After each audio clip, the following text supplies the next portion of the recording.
Hello everyone and welcome back to episode 4 of Building Skills, Paving Pathways, a podcast series brought to you by NTU CAO office, where we feature notable alumni, their experiences and the skills they develop along the way. On this episode, we have a recent graduate from NBS. He is our youngest on the series. He's working as a corporate finance associate at PwC. We have Neo Wei Ming. Hi, Wei Ming. Thanks. Yes. Glad to be here, yes. Yeah, we were just chatting offline. This is the first time chatting on the podcast. Excited? Yeah, very excited. I can tell that. Yeah, it's great. Enthusiasm is contagious. Okay, let's begin with your time here. Why do you pick NBS? I took out the whole list of like the university, the courses, everything. I looked at everything, then I started checking out things I don't like. I don't like. This cancer. Then in the end I hit business school. Then I chose two options, either business or accountancy. Then I think the one differentiator that I thought why I want to enter accountancy is that I can take up business or like banking and finance stuff in my free time. But if I'm in BNF, I cannot take accountancy in my free time because accountancy is too difficult. So that's why I zoomed into accountancy. So I think the idea of enjoying it, to me, is a bit different. Okay. To me, it's not about finding your calling. It's about creating your calling. Like it? Yeah. So to me, as long as you hit three criteria or three conditions, you can enjoy anything that you want to do. So your creativity. Share with us those criteria. Yeah. So creativity, control, and impact. That's, to me, the most important three criteria. So any job, as long as you hit these three criteria, you can enjoy it. And I see it in accountancy because I entered accountancy to join corporate finance.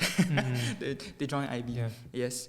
And creativity is being able to do things that you think of, like, let's say, outside the box. So, example, if I normally to get to a solution, like let's say solution C, you go A, then B, then you go to C. But creativity is being able to say, hey, why not I go through D and E to get to C instead? Yeah, being able to do that and think of that and implement that in your job. Then control is being able to choose your hours, knowing how to be flexible. Then that gives you the freedom to do what you want in your free time, which I enjoy that a lot in NTU. So that's a very big thing for me in NTU. Yeah. Then impact is being able to see what you do and how what you do impacts the outcome. If you can't see that, there's no visibility, you'll never enjoy your job. How do you see the impact of your work? So I think the amount of impact you get is also like correlated to how much you put in and what you want to do in that job. So what I mean by that is a lot of people can say that it's just a desk job, you're just going to advise, and then once it's done, you leave. Yeah. Okay. But the true impact is knowing how to follow up, knowing how to see the impact, because you definitely have some impact. For corporate finance, just a brief outline of what we do. We do M&A advisory, so from like the origination of the deal all the way to execution. So if you want to buy companies, sell companies, in very layman terms, of course. Yeah, we go through that whole process.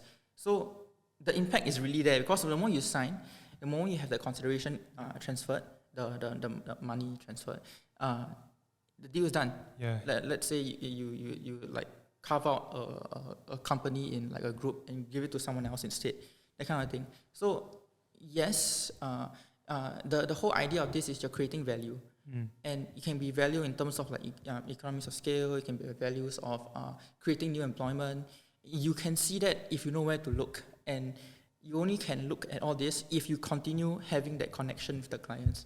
And to me, even at associate level, looking at the directors in my company, being able to build that connection, looking at them build that connection, you can see that value created even after the deal. Great. We also discussed offline about how you don't see networking as just a transactional thing. You see it as really a way to be genuinely interested. Yeah, talk about maybe your internships that led up to this particular role and how that played a part in that. Exactly. Okay, so my very first internship was in year 1, Sem 2. So where I think now the current cohort, the compulsory internship is at. Okay, back then it wasn't compulsory. I just took it up because I wanted to. Yeah. So I did KPMG consulting under corporate tax. Tax consulting, where we do like tax reliefs, exemptions, very different from what I'm doing now. Yeah. Okay. Then my second internship, third internship, they're all on like smaller companies doing investment management. Then after that, the fourth one actually is my corporate finance internship. Then even after that, I did a restructuring internship, which again, like a full spectrum. Then on top of that, I did a few part-times here and there, doing like Python, teaching Python, doing obviously just normal retail. Yeah. I do a lot of things, and all these things. If you want to ask me where is the line, right, to draw to corporate finance, there is no line. Right. I really just try everything that I feel like, hey, you know what, it might be interesting. Okay. Yeah, because it's not a straight path. To me, in university, especially you only have 3 years, not 4 years, right? In other universities, you don't have a lot of time to experiment everything before you settle down to a full-time job. And that's what I'm trying to do. I know that it's only 3 years. I'm going to experiment as much as I can. Okay? Don't care about the fixed path of studying, get good grades. I mean, that's important to a certain extent, but that 3 years is for me to experiment. I'm going to take advantage of it. There is no clear line. I'll try everything. Then there is definitely some value in everything that you connect to your current job. Yeah. How did that shape you? Like you feel like going for so many things, right? I know it's hard to exactly pinpoint it, but if you could put into words, how will you explain how it shaped you as a person? How it shaped me? I would say if I look back, right, from the very first, how I think it might shape me, I think everything is very subconscious. I don't say hey, is this one internship confirm and get me the ability to network, the other one get me the ability to know something, whatever. I cannot say that. Why I can say that, if I look back in my first internship, the very first day versus now, one thing is very clear is that which is what you just now mentioned also, that I see networking as it's not transactional. I talk to them because I'm interested in them. So I still keep in contact with the people from my past internships. Okay. Yeah, I think it's Jim Carrey. I'm not sure whether he re-quoted someone else, but there's a line that says, Jim Carrey, he said something similar. I think he said the most valuable currency there is the effect you have on others. That is one. I think Maya Angelou said something like, people forget what you do, they forget what you say, but you'll never forget the way you make them feel. And I think it's hard because I just think that we are built into scarcity in this society. So it's hard for people to go in there with abundance and genuine curiosity and interest in people's needs. But if you can do that knowing that at the back of your mind it also serves your own, it helps. Yeah. And that's a good lead into my next question is, when people go on internship, students, besides not treating it as a transaction, what other attitudes or focus do you think they should have? I would say 2 things. One is knowing that as interns, right, it's okay to make a lot of mistakes. Okay, whatever they give you, right, it's okay to make mistakes. It doesn't mean that you have to make mistakes, okay? But try your best not to make mistakes. But if you make mistakes, you're learning. That's a time where whatever piece of work that you get, right, you can learn. Yes. Can I add a curious question? Wouldn't it be a little bit more cutthroat in a corporate world where there's no room for error, especially in finance? Oh, of course. It will affect KPIs. Okay, let's say my interns, when we work together, confirm make mistakes on. Yeah. But the thing is, the mistakes to me, when I give them work, it's on me. Whenever I give them pieces of work. Okay, so you need to, the caveat is you need to have a good boss. You need to have someone understanding. And, you're definitely a great boss too, don't say that. If not, it'll be difficult for you to make mistakes. Okay, but anyway, of course. So the mistakes are on me when I give. So to me, it's important for me to be able to communicate what the role is, what to do, how to do it, and check their work. On top of that, give them context. Because if you don't give them context, to me, when I give them work, let's say to do the discount rate analysis, whatever, if you don't give them context, why is it used for, how to do it, the idea of how to get these things and why is it done this way, then they'll just do it very mechanically. They'll just take a past piece of work, then they copy. But they don't understand it. If they don't understand it, they'll never be able to do it. If one small thing change, right, then they won't even recognize that change. They'll just apply again. Yes. So to me, that's the most important thing, to make mistakes. Yeah. Okay. And I would say also learn from them. It goes without saying, of course, but actually having the intention of, in episode 2, we talked about a lady called Annabella, which is also working in a bank, and she's talking about how, feedback is necessary for improvement. Yes. And if you haven't listened to the episode, I highly encourage you to listen to episode 2, where we talked about taking feedback objectively, not personally improving. And that's how you kind of get better. Yeah, and it's also, like you said, learning how to appreciate the context, not just the content. Because I feel a lot of times we are trained in society to take advice at face value or to just copy rote learning. That's how we are grown up, right, in formal education. But in a workplace setting, it's good that, in fact, it's great that you provide people the context, help people understand the principle behind doing things, Yes. so that in a different situation they can apply that, and not just copy things at face value. But not everybody has a good boss like Wei Ming lah. So you also have to like personally go and realize that, hey, when I do things, what is the reason behind it? What's the bigger picture? What's the context? What's the relevance to the company instead of just doing it? I think that will help people be more effective in the workplace. Let's transition into the skills. I think there's some overlaps. The first one was inquisitiveness and curiosity. Something you picked out. Why do you pick this out of all the skills that you've picked to talk about? Because that is the skill that, or at least the characteristic that encompasses, like, it really covers everything that I've done in the whole 3 years. Every single thing I do is done because I'm curious, because I want to know more. Yeah. So from the very start, when I took my tax internship, I have no idea what tax is. I'm a first year. I haven't even done my tax module. Yeah. All I know is the tax rate in Singapore 17%. That's all I know. Yeah. So being able to go in there and say like, hey, I don't know anything, but I'll learn. Yeah, that's important. Then everything else, it's doing Python in year 1. I picked up courses, workshops outside to pick up Python because I thought that it was a nice skill to differentiate myself. Okay. And I did that because I was curious. I was thinking like, hey, I want to differentiate myself. I'm comparing myself with everyone else. Everyone else does the same thing. Then how can I be different? Especially if I'm competing for internships against my seniors in that sense. So Python was the thing I thought of, and I did it. Yeah. So everything else I did it because I was curious. So that's why the skill. What drives the curiosity? Do you think we're innately curious and it dies along the way? Because I'm trying to put something into a more tangible thing, because people might be a devil's advocate. They say that, hey, maybe this is like kaypoh, first focusing on the wrong things, I get that a lot. Right, like how do you negotiate that then? Yeah, I get that a lot. People say keep focusing on different things, you cannot you quantity over quality. Everyone, you spread your eggs and everything. How you actually get something out of it. I would say I just don't listen to them. First thing I don't listen to them. You're not working in no, I'm just kidding. No, they definitely can do better. Sure. To me, if you focus fire, sure, very good. You definitely can get wherever you want. You can go to a bank, you can do whatever you want, you can get it there. Because you have 3 years or 4 years to focus fire into one thing. Whereas I just do everything to level 1, level 2. They do until level 10 for one thing. Right.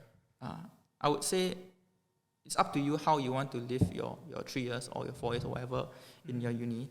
To me, I value the ability to know the different fields more than one field in particular. Because when I graduate, if I enter the field that I want, then I'm going to do that for 20, 30 years, unless I hop careers. So I rather spend that 3 years, which is very insignificant in the whole career life cycle, right? To try everything. Then maybe I can get something valuable out of the different things. Yeah, I like your nuanced answer, right? We're not trying to be prescriptive here because everybody is different, but I think just a general sense of curiosity about life helps. Yeah. Even if you go back to babies, you're always curious and learning. But even if you're just in one particular field, there are multiple things you can be curious about, within the field itself, or even just a simple curiosity in people. Why people do what they do, why they say what they say. That also leads to empathy as well, which is crucial. It's not one of the skills we discuss in this series, but empathy is a massively underrated skill. And that stems from genuine curiosity, like you mentioned. Yeah. So I just want to let people know, even though it might seem it's not a tangible skill, it is pretty important. How do you think that's helped you though? In your context, being curious, how has that really helped you, in your career and your happiness? I would say happiness is happiness first. If you try every single little thing, right, and then because sometimes if you focus far into one industry, then you might start thinking hey, what am I losing out? Have I not tried something else which I may like even more? Yeah. Sometimes they have that little voice in their head, and they're hey, I got opportunity cost. Then in terms of how it helped me, I would say honestly, I don't really know. To me, I just enjoy what I do, and from there, I think that's like indirectly helping me already. Because if I'm being curious, then I find out my interest. Then I like the interest already. That's That's what I do now. So that's why I like doing what I do now. Last question on this part, right? How do you think students can develop their curiosity?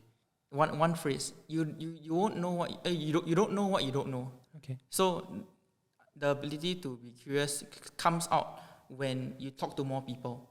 Cause then you'll be like, let's say if you don't know anything, okay, you first year you come, you don't know anything, what? Then you don't know what you don't know. Yeah. So if you don't talk to people, then you start going out any other tangent. But if you talk to people, you start learning what they know. Okay. The moment you start learn what they know, you realize, hey, I don't know this, I don't know that. What the angle, I never think of that before. Then from there you can stand out to yourself. Then from there you get curious, because you'll be like, when they say something, one small tidbit, then you're like, hey, that sounds interesting. Time for me to learn that. Yeah. It's a common theme lah. I mean, guests on the other episodes also talk about this a lot, speaking to people and everything. Because it's important. That's important, but I think some people find it difficult because maybe they are more comfortable in their own zone, introverts. What do you have to say to that?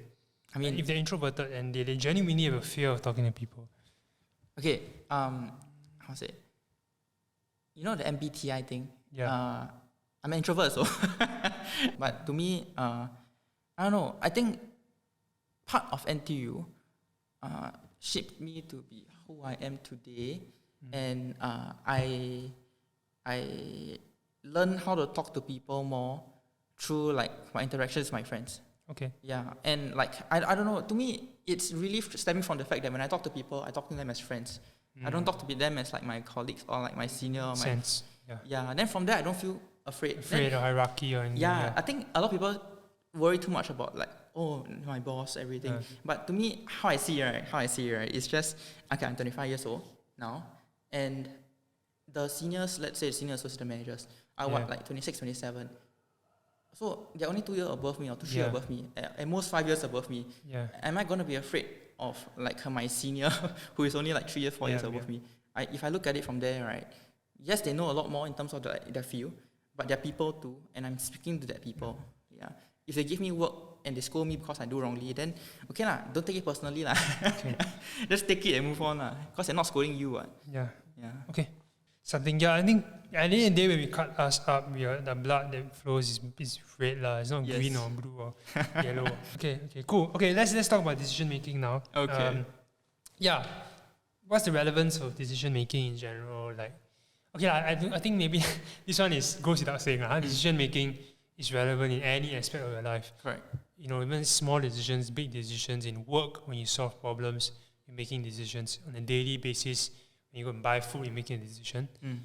Underrated, not talked about, but actually very important.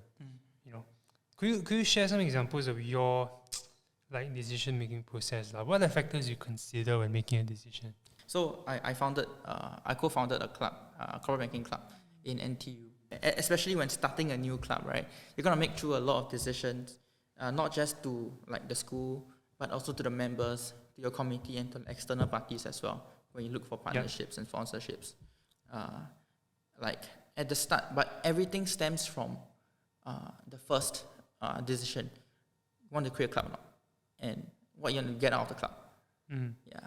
So one thing that I feel most people don't realize, or at least when they realize, they don't actually follow through to that, is they don't see how just by simply creating an objective, okay, can influence a lot of decision down the road. Yeah. Because I would say a lot of peers I know want to start up their own like company or start up their own club or start up something. Yeah. Common. And it's quite common like in NTU, everyone try everything, right? But they always forget that the why behind it. And just having that why will steer so much. Like for me, the club, Korean club, one objective when I started was to bring banking to not just the banking people, the BNF people, the business people. So it is open to like the engineering kids, the social science kids, everyone basically. Because to me, it doesn't matter. Technical skills you can learn down the road. If you're interested, you can learn on. To me, it doesn't matter. What matters is you have interest in it, or you want to explore that path eventually. Okay, so going back to the why, setting the objectives as probably the first thing when it comes to making a decision. What is the outcome you want? Correct. Actually, my mentor has one of the biggest things he has helped me with is every time I face a difficult situation, requires tough decisions, he will always ask me this question, like, what is the outcome you want at the end of the day? And it really puts things into perspective. Like, I go and think back, like, okay, wow, it's a simple question, but actually, when you reverse engineer it, all your decisions are actually based off that. Yeah, exactly. Lead you to what you want or not. Exactly. Yeah. Yeah. So it helps really make the correct decision at that point in time. Like, okay, it might be wrong down the road, but correct decision at the point in time. And like people will be like, oh, you make the decision so fast, I never think about it. Blah, blah. No, I think about it. My objective is there already. Yeah, that's why it's so clear. Yeah, that's why. And I think it's decision making as a leader. Yeah. Because some decisions need a bit of time to deliberate, but some requires to be fast. Correct. Because exactly. you need to meet certain things, it needs to be fast. Because if you spend same time every single decision, right, you just go, you'll take too long. Yeah. And that objective serves as a guiding light to know, like, whether this is aligned or not. If it's not, then just scrap it. But at the same time, I think it's important to also think from a bird's eye point of view, or put yourself in the shoes of the beholder. I think a lot of people, I would love for you to share more about that. It's not just about you have to consider all your stakeholders. Correct. And how people are involved, Yeah, because ultimately, in achieving objective, right, you're not the only one influencing the objective. Yeah. To me, everyone else has more power. I mean, to me, everyone else has more power than me alone.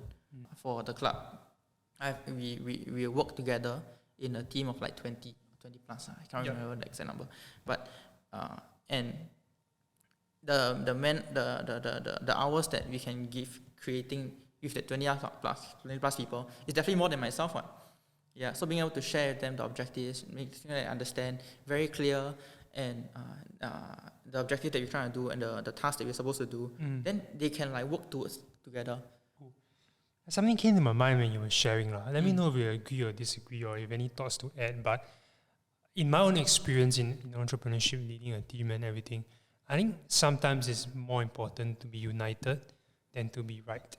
Before I elaborate, do you agree or disagree with that statement? I would say I lean more towards disagreeing. Sure, that's interesting. We need to have some respectful discussion on the podcast. Yes. Yeah, go ahead. Yeah. To me, that the idea of being united versus being right.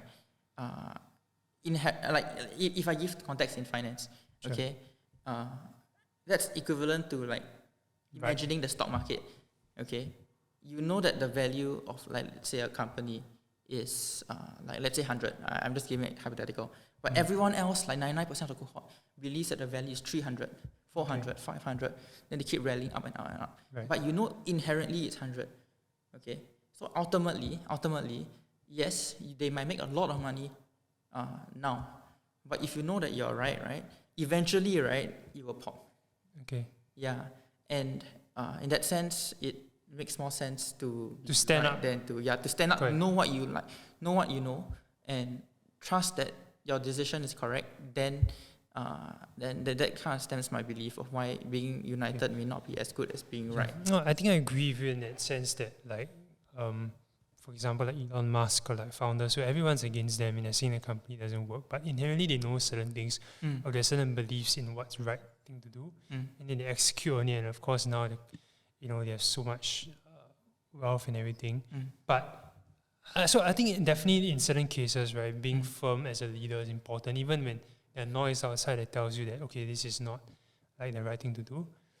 I think so. It's not so. Definitely, I think I agree with you on that point. I guess maybe where I was coming from was more of not on things that are not consequential to the outcome, or things that don't have a fixed way of doing things.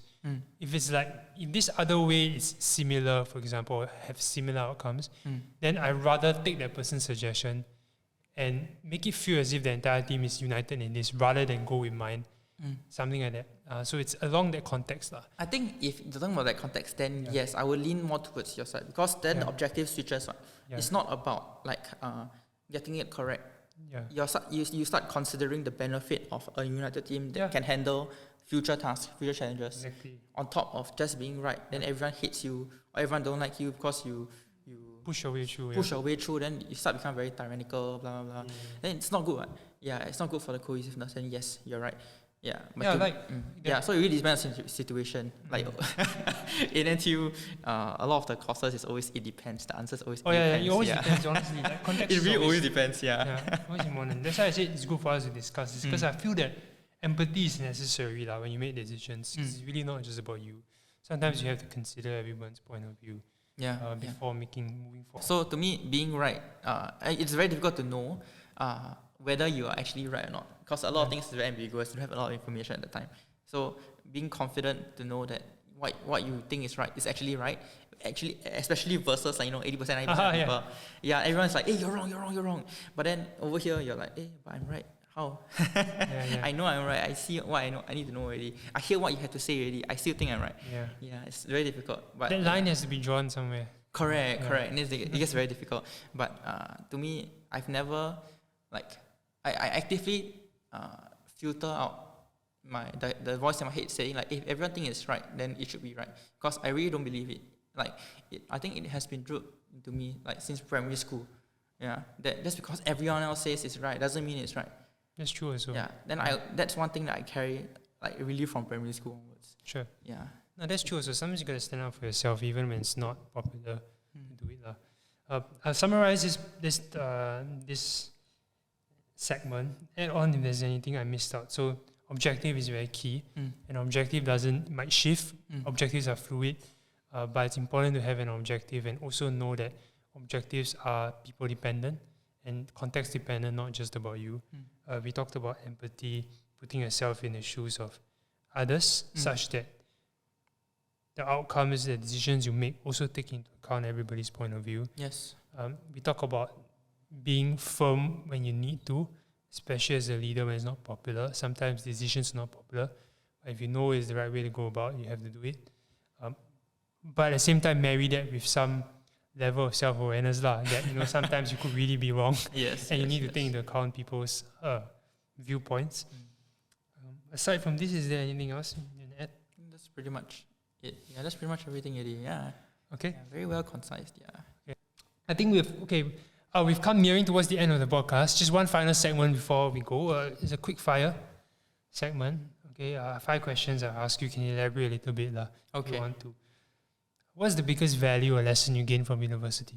Well, I would say the curiosity part. And curiosity and courage, I would say.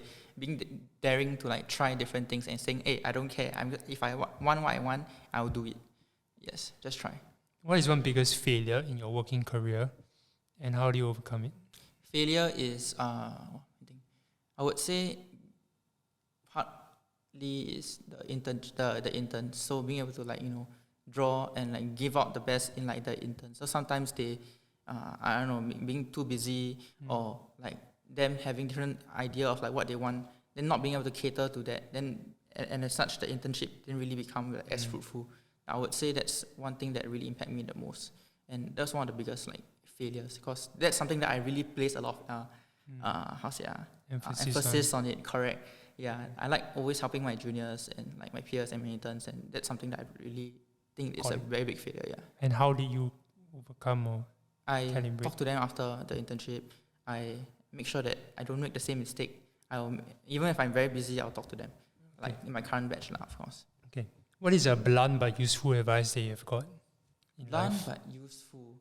I used to always accidentally, subconsciously, zoom in too much into the details and forget the bigger picture. So I always say objective, right? Yeah. It's not always after 3 years, 4 years of experience. Yeah, at the start it's gonna be very difficult. Yeah, and having my mentors, my seniors tell me that, then that really wake me up again and again. Okay. Because it's not a one time they tell you then done already. Yeah. It's a learning curve. What is one quote or philosophy you live by that inspires you? Okay, this one I got it from JC. Okay, one of my physics tutors. I paraphrase a little bit. You are not here to show how good others are. So what I mean by that is, in JC, I was from Jurong JC. Okay, gonna be very controversial, but people go in there, they don't really do very well. Okay, compared to other JCs. And the reason why he said this is because he doesn't want people in the school to just try to get by in their grades. You don't be there just so that the other students can do well, because then you'll be the buffer for the bell curve. Yeah, so that's the idea. So that really stuck to me. Like, so when I do things now, I'm not here to just do it so that other people can see it as like success. It's for me to be successful in that area. Okay. Yeah. What's your final message that you would like to share with NTU students? I would say explore. That's the biggest thing I can say. Okay. Yeah, everything that I said, just concise on the one word, explore. Yeah. Okay, great. Thanks, Wei Ming. We've come to the end of today's episode. I really appreciate you taking the time out, coming here with your enthusiasm, your spirit, to help other people as well, your juniors. If you want to reach out to Wei Ming, we'll put his Instagram, put his LinkedIn link in the description. Go and check it out, connect with him, especially if you're interested in this field. Subscribe. Stay tuned for future episodes. Check out CEO's work and office. Reach out to them. If you want to reach out to me as well for whatever reason, feel free. Okay, with that, we'll see you on the next episode. Bye.